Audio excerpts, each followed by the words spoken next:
Hello dear students, a very good morning to all and welcome back to the class. तो जैसे कि मैंने आप लोगों को बोला था, after completing your chapter we are going to start with the question answer round. हम लोगों ने थियरी कंप्लीट कर ली है और जो अब हम स्टार्ट कर रहे हैं वो है मॉडर्न फिजिक्स 2 की, यानी कि न्यूक्लियाई से रिलेटेड हमारे नीट पैटर्न के क्वेश्चंस। तो आइए देखते हैं क्वेश्चन नंबर फर्स्ट क्या होगा। Okay, so the question number first says that a nucleus of uranium decays at rest into nuclei of thorium and helium. Then from all these options, what is going to be the correct option? You have to read out the options very carefully. The helium nucleus has more kinetic energy than the thorium nucleus. The helium nucleus has less momentum than the thorium nucleus. Helium nucleus has more momentum. Helium nucleus has less kinetic energy. तो basically हमें यहाँ दो चीज़ दी गई हैं, thorium और uranium से related उनका momentum और काइनेटिक एनर्जी। क्वेश्चन में सबसे पहले दिया गया है, अगर एक यूरेनियम का न्यूक्लियस डीके होता है at rest into the nucleus of thorium and helium. So आप देख सकते हैं यूरेनियम का एक आइसोटोप है, it is breaking up into the thorium and helium which is 2He4। ये आपकी इक्वेशन होगी जब यूरेनियम का डीके हो रहा है। अब इस प्रोसेस में आप देखिए, आपको दिया गया है कि ये जो चीज़ है, आपका न्यूक्लियस है, वो फर्स्टली वो रेस्ट पोजीशन पे था। तो मैं यहाँ बोल सकती हूँ कि जो इसकी वेलोसिटी होगी वो होगी 0, यानी कि अगर मैं बात करूँ इसके मोमेंटम की, मास इनटू वेलोसिटी, सो वो क्या है यहाँ पर 0। But in the case of thorium and helium, we can say the momentum of this, should I write like this? The momentum of helium and momentum of thorium will become equal. This will be equal, क्योंकि जब भी आपकी कोई भी reaction होती है तो वहाँ पर आपकी अगर न्यूक्लियर रिएक्शन भी हो रही है तो वहाँ पर कंजर्वेशन ऑफ मोमेंटम ओबे ज़रूर होगा। तो यानी कि अगर कंजर्वेशन ऑफ मोमेंटम ओबे हो रहा है और यहाँ पर आपका है मास 0, या आप कह सकते हैं वेलोसिटी 0, या आप कह सकते हैं मोमेंटम 0, तो इस केस में क्या होगा, थोरियम और हीलियम का जो मोमेंटम होगा दैट विल बिकम इक्वल। सो यहाँ पर अगर मैं मैग्नीट्यूड ले रही हूँ, क्योंकि मैं नेगेटिव साइन तो आएगा, मैग्नीट्यूड ले रही हूँ तो मोमेंटम इक्वल है। ओके, सो आपने देखा मोमेंटम है इक्वल। पर अगर मैं बात करूँ काइनेटिक एनर्जी की, p²/2m आपका फॉर्मूला होता है। अच्छा, अगर आपका हीलियम और थोरियम का मोमेंटम आ गया है इक्वल, तो मुझे लगता है कुछ ऑप्शंस इसमें होंगे जिसे हम अब इग्नोर कर सकते हैं, क्योंकि हमें दिया गया है more kinetic energy than the thorium nucleus. Kinetic energy के बारे में अभी हम लोगों ने डिस्कस नहीं किया। Less momentum than the thorium nucleus, ये गलत होगा, क्योंकि हमने देखा है इन दोनों का मोमेंटम क्या आ रहा है, बराबर आ रहा है, सेम। और इसमें भी हीलियम हैज़ मोर, सो ये भी आपका ऑप्शन गलत होगा क्योंकि मोमेंटम सेम है। अब बात आती है काइनेटिक एनर्जी की। तो काइनेटिक एनर्जी का फॉर्मूला होता है p²/2m। p यहाँ पर होता है momentum, m is the mass. अब देखिए यहाँ पर काइनेटिक एनर्जी का जो रिलेशन है, क्योंकि इनका मोमेंटम तो सेम है, तो अब जो रिलेशन बचा वो बचा सिर्फ मास के साथ। तो मैं यहाँ कह सकती हूँ kinetic energy is inversely proportional to mass, right, क्योंकि मोमेंटम अब कांस्टेंट हो गया है, अब इक्वल है दोनों केसेस के लिए, हीलियम के लिए भी और थोरियम के लिए भी। इसीलिए मैंने यहाँ इसे क्या कर दिया, इग्नोर कर दिया। यहाँ काइनेटिक एनर्जी किस पे डिपेंड कर रही है, मास पे, and that also the inverse relation. अब इस केस में आप जानते हैं कि हीलियम का जो मास होता है वो कम होता है किससे, मास ऑफ थोरियम, थोरियम के मास से। अब जब मास कम है तो काइनेटिक एनर्जी क्या होगी, काइनेटिक एनर्जी होगी ज़्यादा। सो आप कह सकते हैं kinetic energy of helium will be greater than the kinetic energy of thorium, क्योंकि उसका मास ज़्यादा है थोरियम का, तो इसीलिए उसकी काइनेटिक एनर्जी क्या होगी, कम होगी। सो हमारा जो आंसर आया है, kinetic energy of helium is greater than the kinetic energy of, so the helium nucleus has more kinetic energy than the thorium nucleus. That means option 1 is the correct answer for the question. Okay, so now let's move to the question number 2.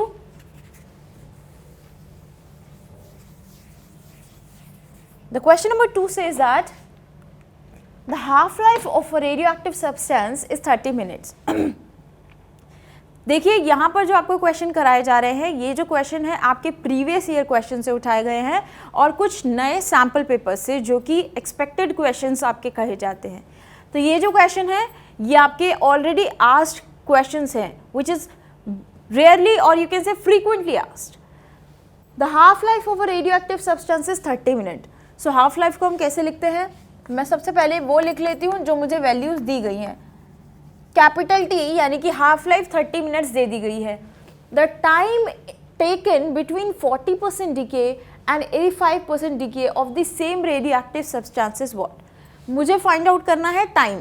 सो मैं यहाँ लिख लेती हूँ small T, मुझे find out करना है।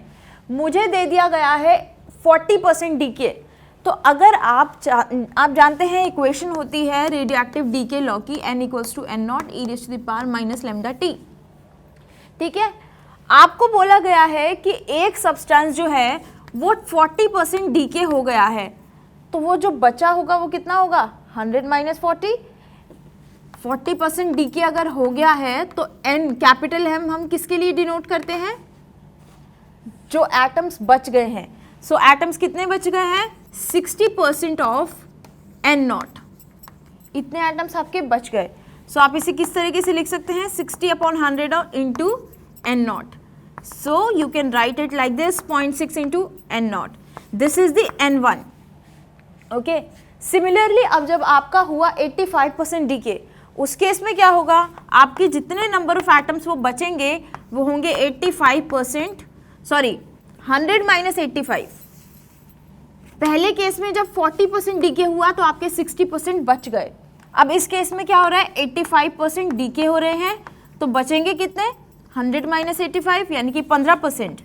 सो 15% into of n not.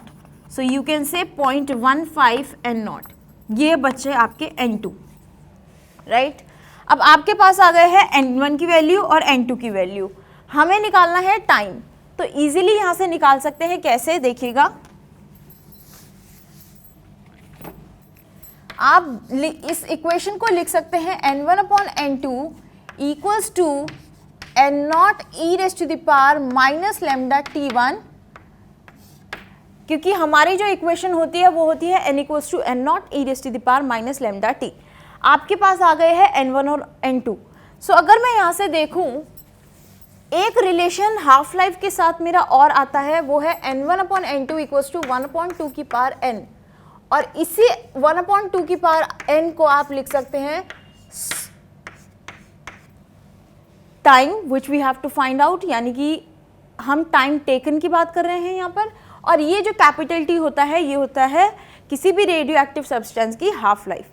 तो अगर मुझे फाइंड आउट करना है ये वाला टाइम, स्मॉल टाइम टी, तो मैं क्या कर सकती हूँ? n1 और n2 में जानती हूँ क्या है?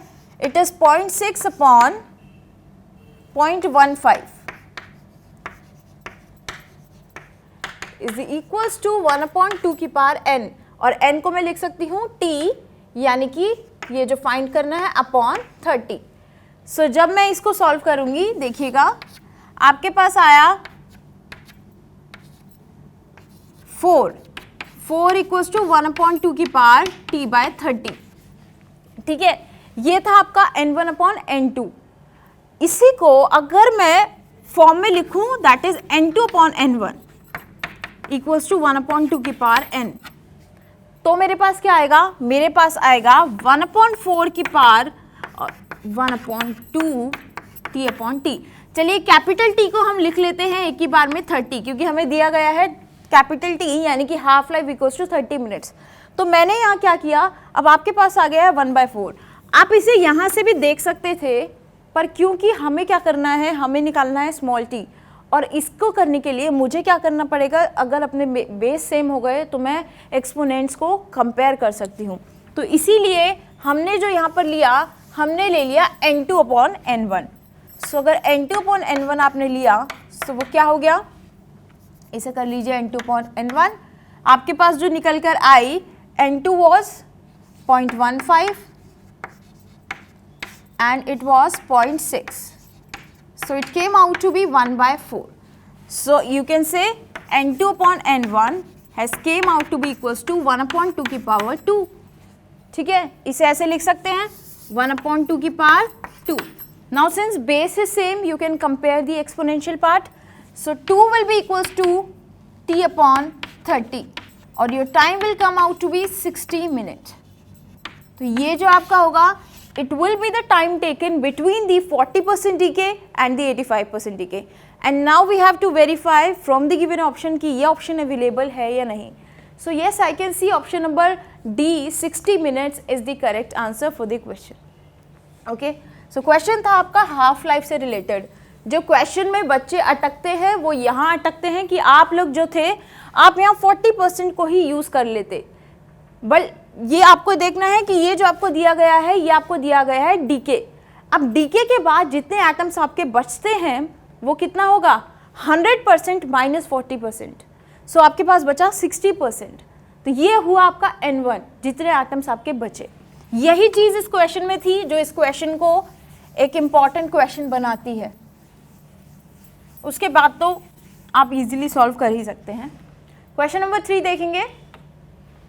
The binding energy per nucleon of a lithium and a helium nuclei are 5.6 mega electron volt and 7.06 mega electron volt respectively. In the nuclear reaction given to us, the value of energy Q released is to be found. मैंने आपको बहुत clearly जब lectures लिए थे आपको बताया था Q value को कैसे फाइंड आउट किया जाता है. तो सबसे पहले क्या करेंगे, एक बार रिएक्शन लिख लेते हैं. लिथियम दिया गया है 3 lithium 7 plus proton giving us 2 helium nuclei. मैं इसको इस तरह की लिख सकती हूँ, ये भी हीलियम है ये भी हीलियम है तो यानी कि 2 हीलियम.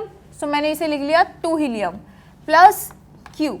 ओके, हमें पूछा गया है Q क्या होगा, Q वैल्यू कितनी होगी, एनर्जी कितनी रिलीज होगी. तो इस केस में देखिए क्या होगा, आप जानते हैं कि अगर मुझे निकालनी है Q यानी कि energy, so that will be the mass of. अच्छा देखिए हमें क्वेश्चन में दिया गया है बहुत इंपॉर्टेंट चीज़ यहाँ मैं आपको बता रही हूँ, ये दिया गया है binding energy per nucleon. Mistake आप लोग जहाँ करते हैं वो ये है कि आप लोग ये नहीं देखते हैं ये पर न्यूक्लियन दिया गया है ये बाइंडिंग एनर्जी. जब भी आपको बाइंडिंग एनर्जी पर न्यूक्लियन दिया जाए तो क्या कीजिएगा, ये आपको दिया गया है बाइंडिंग एनर्जी पर न्यूक्लियन. आपको अगर निकालनी है बाइंडिंग एनर्जी तो उसमें मल्टीप्लाई कर दीजिए मास नंबर की, तो आपके पास क्या आ जाएगा बाइंडिंग एनर्जी. ठीक है, और उसी बाइंडिंग एनर्जी को हम Q वैल्यू के इक्वेशन में यूज़ करेंगे. तो अब मैं निकालती हूँ बाइंडिंग एनर्जी. हमें दिया गया है binding energy per nucleon. So 2 times of helium का जो बाइंडिंग एनर्जी पर न्यूक्लियन है, हीलियम का है 7.06 मेगा इलेक्ट्रॉन वोल्ट. अब देखिए क्योंकि मुझे दिया गया है ये बाइंडिंग एनर्जी पर न्यूक्लियन तो मैं इसमें मल्टीप्लाई करूँगी मास नंबर की. तो हीलियम का मास नंबर कितना है 4. सो 7.06 मल्टीप्लाई 4 माइनस किसकी,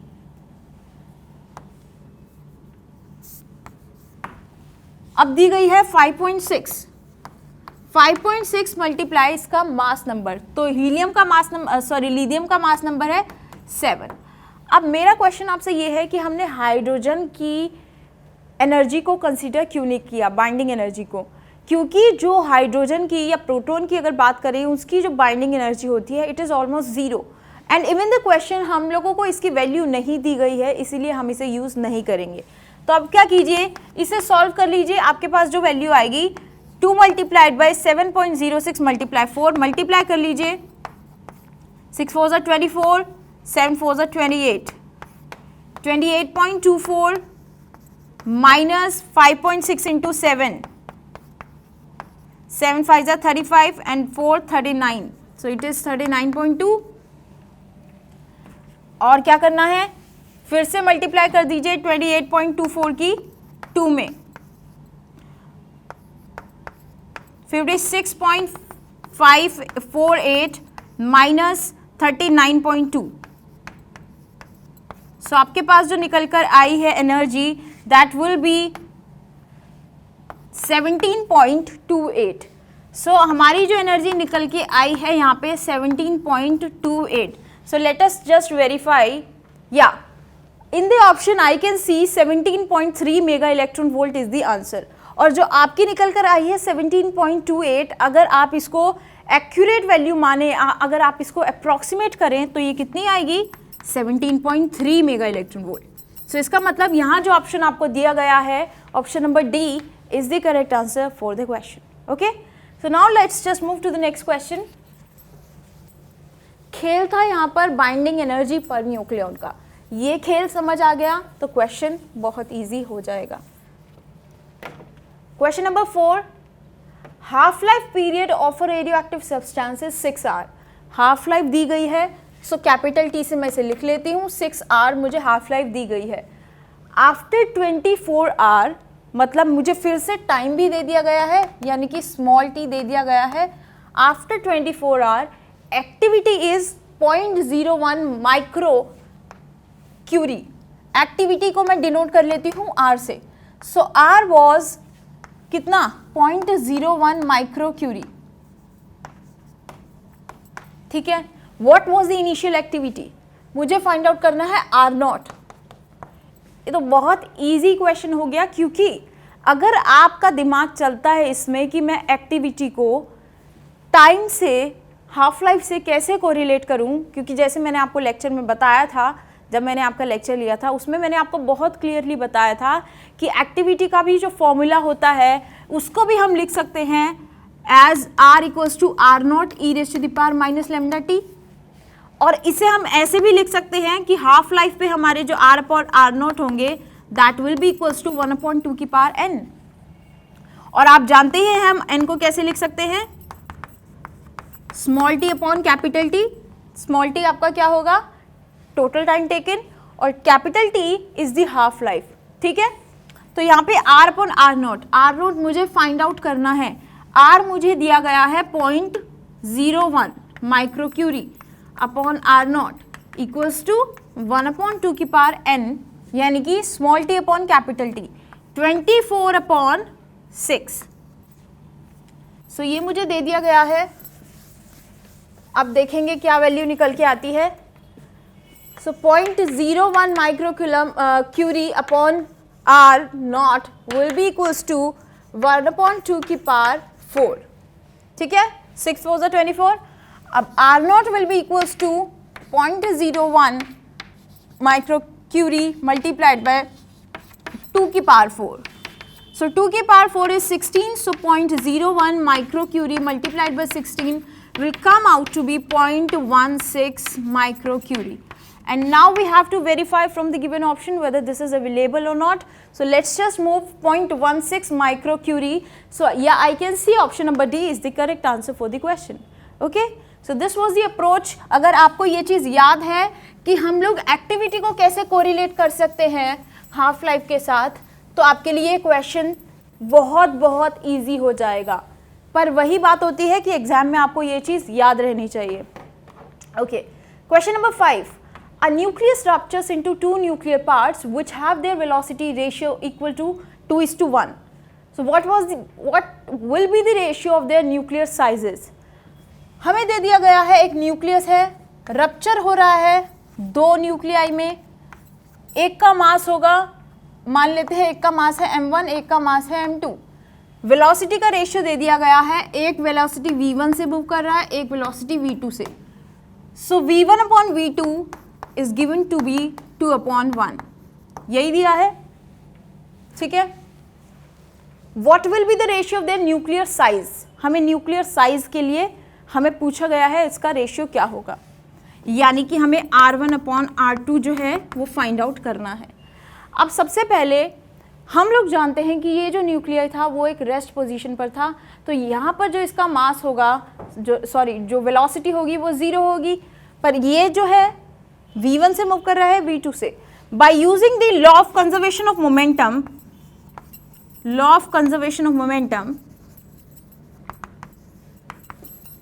we will be having 0 equals to m1 v1 plus m2 v2, and from here you can say m1 v1 equals to minus m2 v2, or you can write it like m1 upon m2 equals to minus v2 upon v1। ठीक है, अब ये जो negative sign आपके आ रहे हैं ये show कर रहे हैं कि एक की वेलोसिटी जो है दूसरे के ऑपोजिट है, दोनों ऑपोजिट डायरेक्शन में मूव कर रहे हैं। आपके पास आ गया है अब मास का रिलेशन वेलोसिटी के साथ। ये हमने क्यों किया? क्योंकि हमें रिलेशन चाहिए था मास का वेलोसिटी के साथ, चाहिए r1/r2। सो आप जानते हैं कि जो रिलेशन होता है density equals to mass upon volume होता है, ठीक है, और मास क्या होता है? Density into volume. और वॉल्यूम क्या होता है? क्योंकि हम जब न्यूक्लियस की बात करते हैं वो एक स्फेरिकल शेप में होता है, तो हम ये बोल देते हैं जो मास है equals to density into volume which is 4/3 pi into R cube. मैंने यहाँ से क्या किया? मास का रिलेशन निकाल लिया अब आर के साथ, क्योंकि मुझे अब मास का भी रेशियो मिल गया है। So from here I can see m is directly proportional to R cube, right. So अगर मैं इसे सॉल्व करूँ, मैं इसे लिख सकती हूँ m1/m2 इक्वल्स टू r1/r2 का क्यूब, लिख सकती हूँ। सो मेरे पास जो वैल्यू है m1/m2 की वो है v2/v1। So v2/v1 is 1/2। m1/m2 को क्या है? It is equals to v2/v1। v2/v1 अगर मैं यहाँ से निकालूंगी तो दैट विल बी 1/2। सो मैंने यहाँ लिखा 1/2 इक्वल्स टू r1/r2 का क्यूब। यानी कि अगर मैं इसको लिखूं r1/r2 तो वो क्या आएगा? 1/2 की power 1/3। This will be the relation between the sizes of the nuclei. So देखते हैं क्या ये रेशियो ठीक आ रहा है या नहीं। सो 1:2 की power 1/3, this is the correct option for your question. जो यहाँ पर ट्रिक थी वो जस्ट ये थी कि आपको मास से पहले वेलोसिटी तक कैसे जाना है, फिर वेलोसिटी से आपको साइज तक कैसे जाना है। तो ये जो रिलेशन था ये बहुत ही इंपॉर्टेंट आप कह सकते हैं कि आप कैसे अप्रोच कैसे होगी क्वेश्चन की, ये चीज़ समझनी थी क्वेश्चन में। चलिए अब आगे बढ़ते हैं। Let's just move to the next question. Question number 6। Atomic weight of boron is 10.81 and has two isotopes, 5b10 and 5b11. Then the ratio of atoms of 5b10 and 5b11 in nature would be, हमें क्या find out करने हैं? हमें बोला गया है कि एक बोरोन है, उसका जो एटॉमिक वेट है वो है 10.81, उसके जो आइसोटोप्स हैं वो ये दो है, इनके नंबर ऑफ एटम्स फाइंड करने हैं। Let's just say that n1 equals to जो होंगे number of atoms of 5b10 और number of n2 number of 5b11 is n2, number of atoms of 5b11 is n2। हमें find out करना है इनका ratio n1/n2, n1:n2 हमें find out करना है।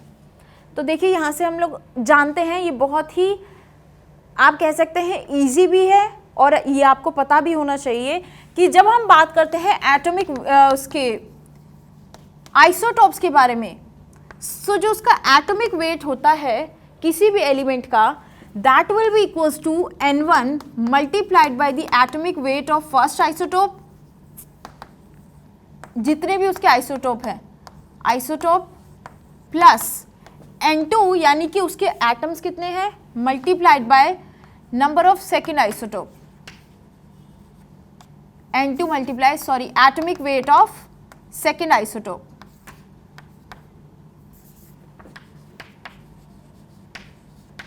Divided by n1 plus n2। ये होता है आपका फॉर्मूला। इस फॉर्मूले को याद कर लीजिए, जब भी इससे रिलेटेड आपका कोई क्वेश्चन आए, this is atomic weight of second isotope.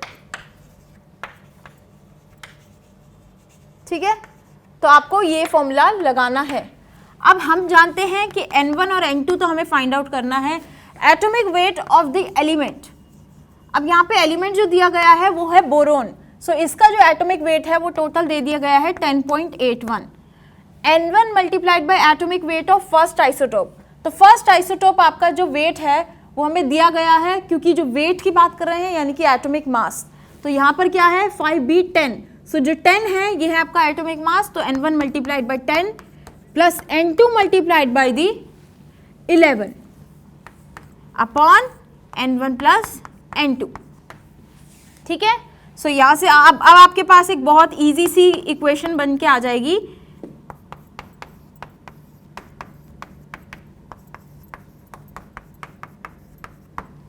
सो आप इसे N1 और N2 के लिए सॉल्व कर लीजिए। 10.81 N1 minus 10 N1 equals to 11 N2 minus 0.81 N2। आपके पास जो निकल कर आएगा 10.81 minus 10, so that will be equals to 0.8 N1 equals to 11 minus 0.81, 0.81. 10 minus 1, 9, 9 minus 8, 1 and it is 0. 0.19 N2. हमें find out करना था N1 ratio N2. So N1 upon N2 is coming out to be equals to 0.19 upon 0.81. That means N1 is to N2 is coming out to be equals to 19 is to 81. So let's just verify from the options. N1 is to N2, 19 upon 81, 19 is to 81. So yeah, this one is the correct answer for the question. Okay, so this was the question and this is the way how you can find out. Formula याद रखिएगा, इस तरह का कोई भी question कभी भी आपके सामने आए तो यही formula use कर लीजिएगा और find out कर लीजिएगा अपने number of atoms of the two isotopes. Now let's just move to the next question. Question number 7, which says that an element A decays into element C by the two process, and the two process has been given to us. Then what is going to be the correct answer from the given options? A and C are isotopes, A and C are isobars, A and B are isotopes, A and B are isobars. So let's just do this.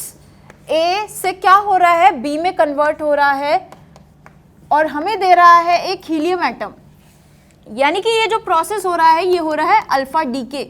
जैसा कि आपको बताया था alpha decay के case में क्या होता है, एक हीलियम न्यूक्लियाई बाहर निकलता है और हीलियम न्यूक्लियाई के साथ साथ आपका जो मास नंबर और एटॉमिक नंबर में डिक्रीज होता है वो क्या होता है। सबसे पहले मान लेते हैं कि जो A है इसका एटॉमिक नंबर है Z और इसका मास नंबर जो है वो है स्मॉल a। सो इसे मैं लिख लेती हूँ स्मॉल a से। ठीक है, अब पहली बात तो अल्फा डीके का प्रोसेस जब भी होगा, अल्फा डीके के केस में आपका जो नया एलिमेंट बन रहा है वो है B, तो उसका जो मास नंबर होगा वो डिक्रीज हो जाएगा 4 टाइम्स और एटॉमिक नंबर डिक्रीज हो जाएगा 2 times. So this will B Z-2 and A-4। ये आपका B का हो गया। अब B से आपको क्या बनाना है, C बनाना है, यानी कि आपकी जो सेकेंड चेन है B से C में आप देख रहे हैं 2 इलेक्ट्रॉन्स निकल रहे हैं, यानी कि यहाँ पर बीटा एमिशन हो रहा है, बीटा डीके हो रहा है। और बीटा डीके के केस में आपको बताया गया था कि जब भी बीटा डीके होगा आपके पास अब जो B है वो है Z-2 B A-4 और यहाँ पे देख रहे हैं 2 इलेक्ट्रॉन निकल रहे हैं, तो 2 इलेक्ट्रॉन निकलने का मतलब 2 positivity, 2 unit positivity atomic number में ऐड होगी। तो जब आप यहाँ पर +2 करेंगे तो C जो बनेगा वो क्या होगा, मास नंबर सेम रहेगा क्योंकि बीटा डीके के केस में आपका मास नंबर चेंज नहीं होता है। So it will remain A-4 and this will B Z-2 + 2। सो ये जो आपका बना Z × A-4। अब क्योंकि क्वेश्चन में हमसे पूछा गया है A और C में रिलेशन, तो A और C में रिलेशन देखेंगे, ये है A और ये निकल के आया है C। इन दोनों में जो एटॉमिक नंबर है वो सेम है Z, और जो ऐसे आपके एलिमेंट्स होते हैं जिनका एटॉमिक नंबर सेम होता है और मास नंबर डिफरेंट होता है उन्हें क्या कहा जाता है, आइसोटोप्स। इसकी डेफिनेशन भी आपको बताई गई थी। So that means option number A is the correct answer. A and C are isotopes. Okay, where the atomic number is same but the mass number is different, क्योंकि एक का A है एक का A-4 है। So now let's just move to the next question. Question number 8. Energy released in the fission of a single uranium nuclei is 200 mega electron volt. The fission rate of a uranium isotope filled reactor operating at a power level of 5 watt is. जब भी इस तरह का question आए तो पहुंच जाइएगा fission rate को हम कैसे निकाल सकते हैं। फिजन रेट होता क्या है कि एक आपका न्यूक्लियर रिएक्टर कितनी पावर पे जनरेट हो रहा है और एक यूनिट टाइम में वो कितना डीके हो रहा है। जहां आप देख सकते हैं कितनी एनर्जी रिलीज हो रही है एक फिजन से, वो है 200 मेगा इलेक्ट्रॉन वोल्ट। सो यही चीज मैं बोल रही हूं कि पावर, आप देख सकते हैं इसका जो पावर है, operating power divided by fission energy due to 1 nuclei. हमें दिया गया है कि से एक सिंगल न्यूक्लियाई से जो एनर्जी है वो 200 मेगा इलेक्ट्रॉन वोल्ट है। फाइंड आउट करना है फिजन रेट। तो सिंपल सा एक फॉर्मूला होता है फिजन रेट का, याद रख लीजिएगा, इंपॉर्टेंट। ये फिजन रेट का आपका फॉर्मूला है power upon fission due to 1 nuclei. Energy, यह जो फिजन लिखा है यानी कि मैं एनर्जी की बात कर रही हूँ, energy fission, energy of fission due to 1 nuclei. So power operated मुझे दिया गया है 5 वॉट और मुझे फिजन दिया गया है 200 mega electron volt.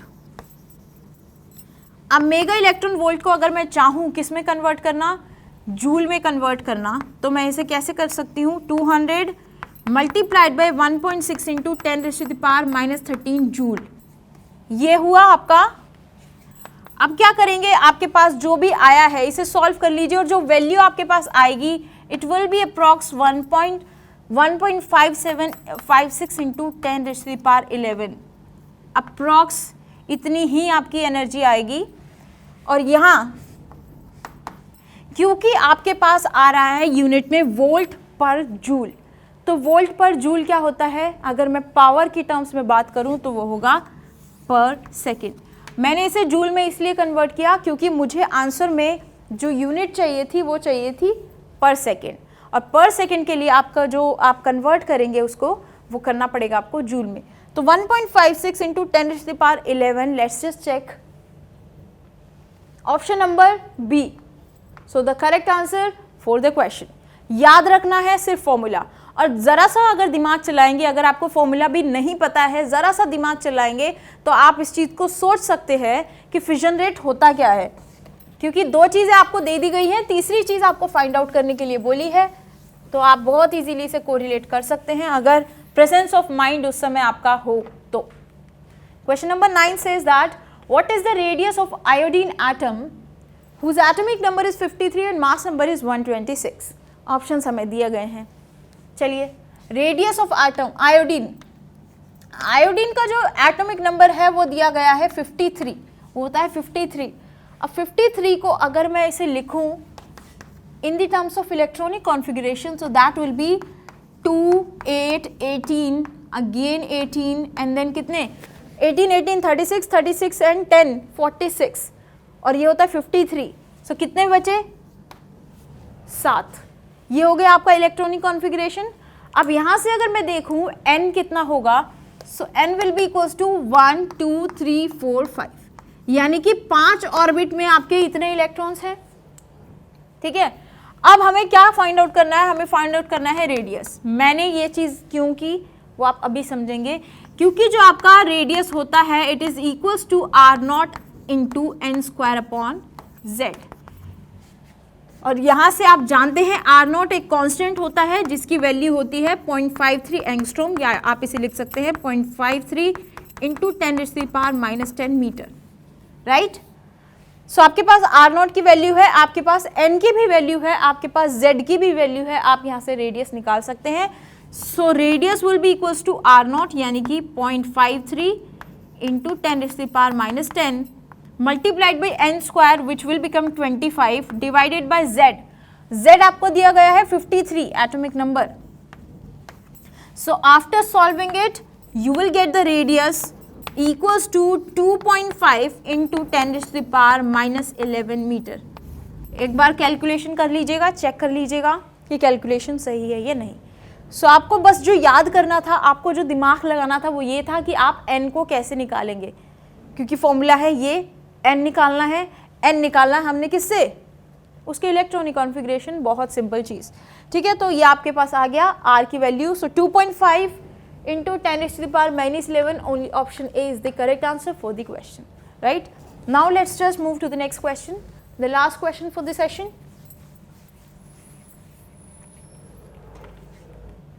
The activity of a radioactive sample is measured as 9750 counts per minute at t equals to 0 and as 975 counts per minute at t equals to 5 minutes. The decay constant is approximately what? निकालना क्या है? decay constant. हमें दे दिया गया है कि time 0 पर activity जो थी वो थी, जिसे हम R0 भी लिख सकते हैं, वो है 9750 काउंट्स पर मिनट और टाइम 5 मिनट पर at t equals to 5 minute R was equals to 975 counts per minute. अब फॉर्मूला तो आप सभी जानते हैं, which is equals to R upon R0 equals to 1/2 की पावर n. पर अगर मैं ये फॉर्मूला यूज़ करूँगी तो मैं यहाँ से डीके कांस्टेंट नहीं निकाल सकती हूँ. तो मुझे जो इक्वेशन यूज़ करनी पड़ेगी वो होगी R equals to R0 e raise to the power minus lambda t.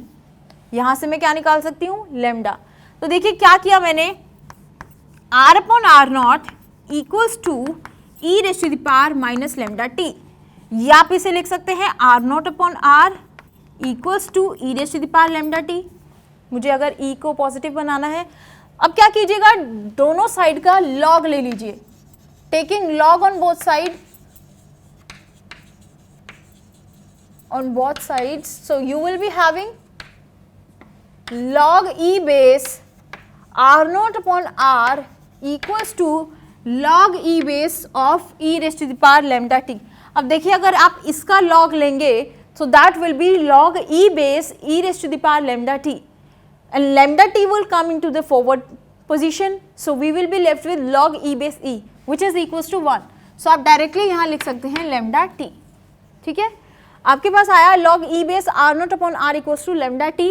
यहाँ से मुझे निकालनी है lambda की वैल्यू.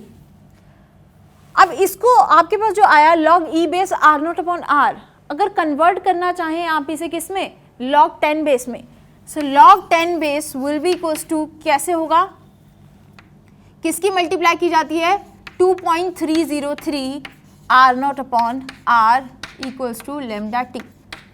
सो यहाँ से जो आपकी वैल्यू निकल कर आएगी लेमडा की, it will be equals to log 10 base multiplied by 2.303. इसको आप एक काम कीजिए, इस तरीके से लिखिए